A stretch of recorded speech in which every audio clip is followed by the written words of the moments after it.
My name's Andrew Gieseke. I'm 40 years old and I live here in Kansas City. I am an Army veteran. I was in the service from early 2001 to late 2006. I did 2 tours to Iraq in the 3rd Cavalry, 3rd Armored Cavalry as a Cav Scout, and saw significant combat. And I often, when I got out of the military and moved back to Kansas City, PTSD was kind of a new thing, or it was becoming prevalent in the media, and I was really scared to be considered as somebody who's abusing drugs or alcohol, or the relationships being domestic assaults and stuff.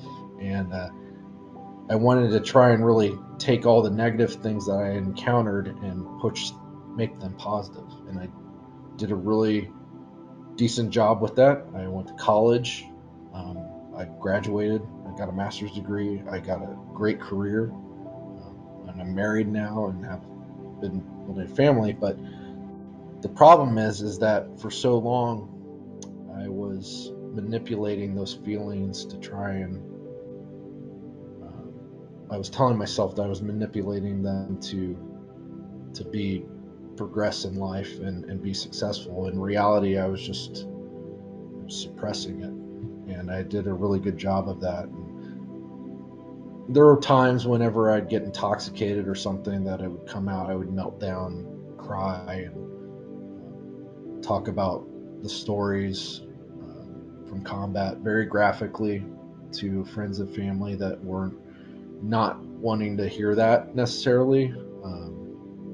They're supportive of me, but it was inappropriate for me to be so graphic. And the reason I was so graphic, or the reason it came out like that when my inhibitions were lowered, is because every day, up until before going to Warriors Ascent, probably actually the day of going to Warriors Ascent, showing up, I would have just vivid daydreams of combat action, battle buddies dying, or me killing people, or just stuff from combat. And it was getting really bad. Like, I was losing control on being able to hide it and suppress it, and I didn't really know what was happening. And I had a breakdown in the car, and I told my wife, I said, I need to get help. I need to find something. And I'd never been to a therapist before.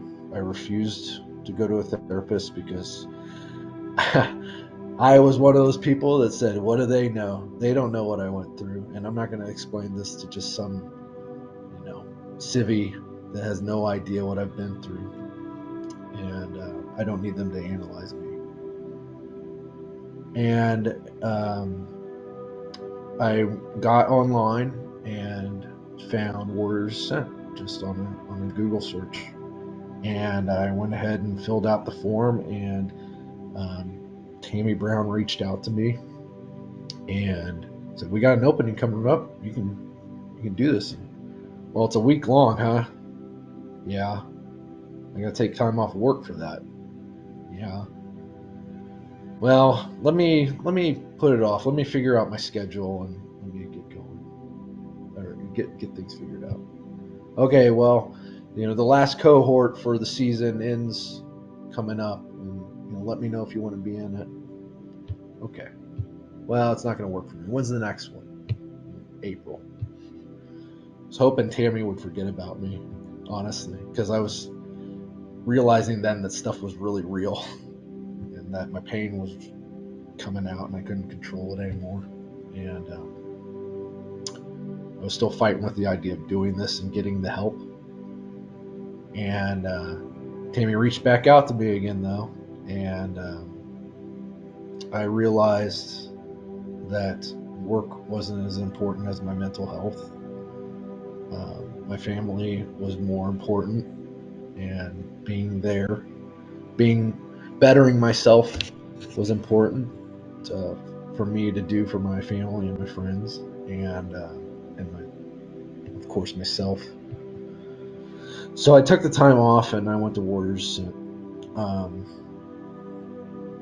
And turns out we were the 51st cohort, which I didn't think at the time. I didn't really know what that meant, but after going through the program and realizing that Carrie Stewart has been doing this for 6 years, that the program's been going on for this long, and they've helped that many people. They knew what they were doing. I realized, and then by Wednesday, oh my goodness, the way the program was set up, I was crying. I was already tearing up when I came in the door because, like I said, I probably had a guarantee I was having a vivid flashback while driving up 435 to get up there. Just because I was fearful of what I was going to have to face myself with or confront. I was fearful that I was getting help. I didn't know what to expect. And I walked in the door, and I'm pretty sure that I don't know if I shook hands with Mike or Tammy or somebody that greeted me, and I was just already kind of like, I could feel it because I was losing control of my emotions, which isn't a bad thing, by the way. And Monday they brought in this therapist named Amy, who is out of Kansas City here, and she spoke to me in a manner that I could really it was scientific. It was like, this is why these things are happening. And I just like, I blurted out to her, I said, I like you. And I was amazed at just how a therapist could be so great. And since leaving Warriors Ascent, I've reached out to her and I plan to, I'm comfortable with the idea of finding a therapist, and she's going to hook me up with one of her associates out of her office. So I'm beginning that journey thanks to her and Warriors Ascent. Then every day when Anna would come in for mindfulness and meditation, it's just, those exercises are so wonderful. I mean, they're just, the weight comes off your shoulders, and you can just be at peace with yourself and mindful about the world around you. I've reached out to Anna too, since she's local to Kansas City, and I think in a couple Saturdays here we're going to do a mindfulness meditation walk that she's putting on. So it's great that being local in Kansas City, I get to continue this journey. I kind of feel bad for my brothers from my cohort that don't have that opportunity, but hopefully they can find something for them if that's what they want. I have not cried so much in my entire life. I mean, I've been around so much death and sadness. Of course, this was a long time ago now. It felt like yesterday, but I've never had that release of emotion starting from day one. I mean, hell, I couldn't even get through introducing myself without crying because one of the guys in my cohort was talking about, I can't even remember what he brought up, but it set me off. That was just like, all right, you got me, I'm crying. And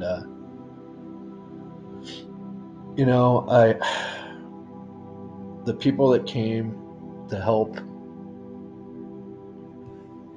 not just Carrie. I mean, Carrie's awesome. Carrie, I'm so thankful that Carrie took his life the way he did and learned these things so that he could teach us. I'm indebted to that guy. I'll go anywhere for him any day to help him with anything he needs. I asked him. I asked him if Warriors Ascent had reached out to him or if he reached out to Warriors Ascent, and he told me a story about how Warriors Ascent initially, when you started up, he had a yoga instructor who was charging the program $2,500.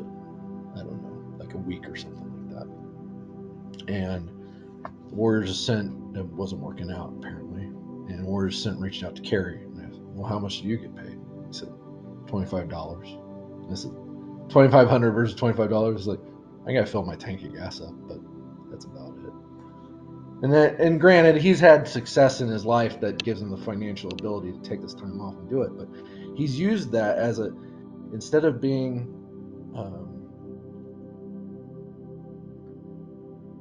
instead of not using that financial success, he's taken it and he's learned all these things to give us these tools. And when the guy speaks, he tells you it's the brutal truth.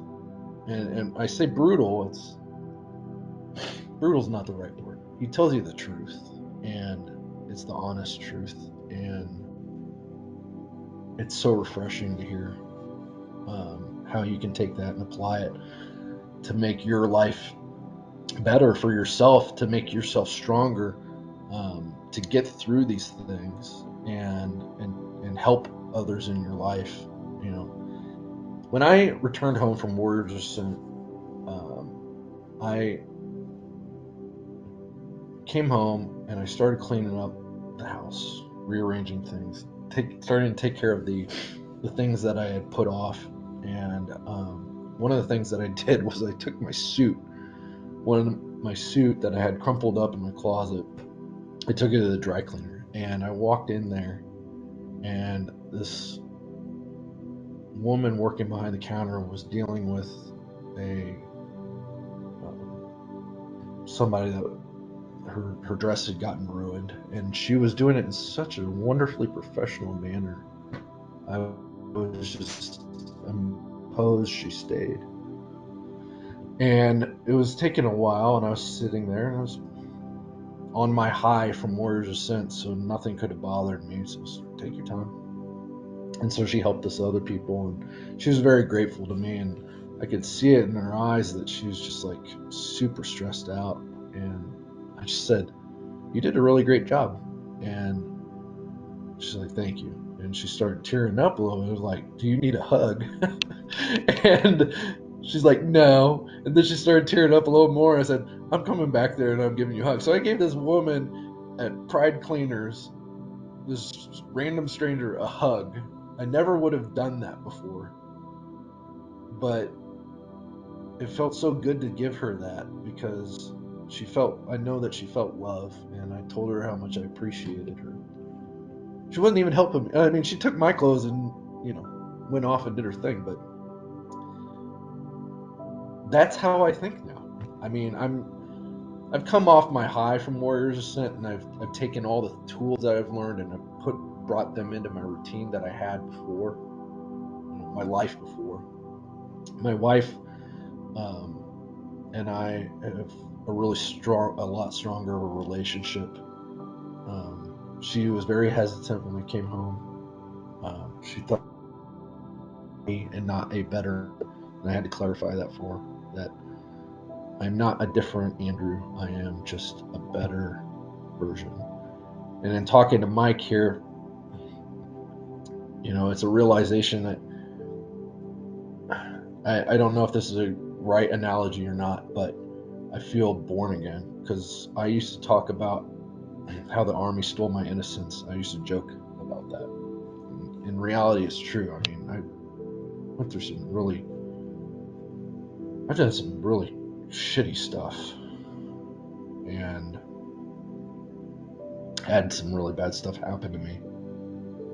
And I'm born again. I'm still the Andrew, but I'm back to being a good leader, Andrew. I'm a warrior, and because of Warriors Ascent, and I can help the world around me by being mindful of waiters and waitresses that are struggling because they've got too many tables seated around them. Well, and then we sit down for dinner. I'm just going to be patient with them. They probably need a breather. I'm going to be that breather for them. Don't worry about it. Appetizers came out after the entrees. Totally cool. We can box them up and take them home. That car is doing whatever thing in front of me. My wife freaks out, especially with the car now, and the fact that I would have. She goes, I would have honked at that at least. I'm like, no, they're just, they're dealing with whatever they're dealing with. They're just not present, and we gotta mind them and be safe. And that's it. There's no reason getting worked up about it. And it's just what I do now. I'm mindful of the world around me. I'm polite. I'm way more polite than I ever was. And it's not. I don't want to make it sound like I'm doing this as self gratification, because it's not. It's just realizing that people are in the world with me.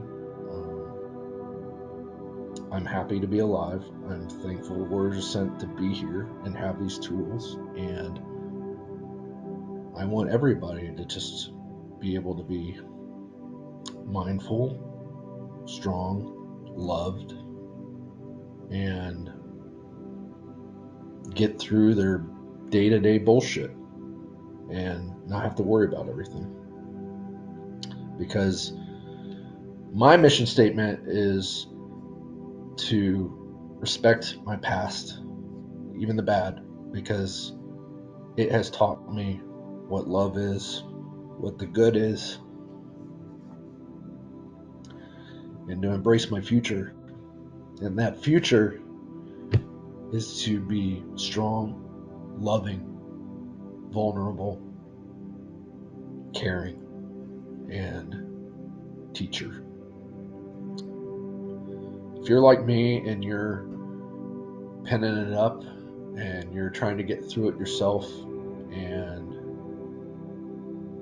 you think you're too good for therapy, or you don't think that they're going to know how to help you, Warriors Ascent can help you.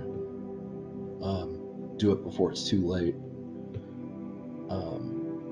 Before Warriors Ascent, if there was a scale of 1 to 10, on 10 being could frickin' flip out on somebody and just be this monster, like really bad monster, I was probably sitting at between a 7 and a 9. And now, after Warriors Ascent, especially all these weeks after Warriors Ascent and implementing all the things, all the tools I've learned, I'm probably at a 3 or 4.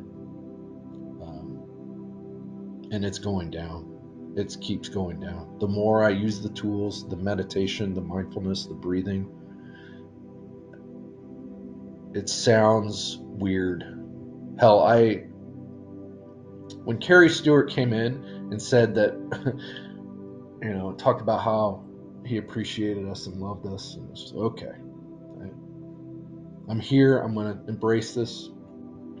I appreciate that. But then he, made the bet that all of us by the end of the program would be telling this random guy that we love him. On Wednesday, after the leap of faith, I looked at Carrie and I told him I loved him, and I meant every word of it. That's the power of this program. It teaches you how to love again. It teaches you how to be vulnerable. It gives you an understanding of why you're feeling these things. It doesn't bullshit you. You don't have to be scared to get help, because this program will help you.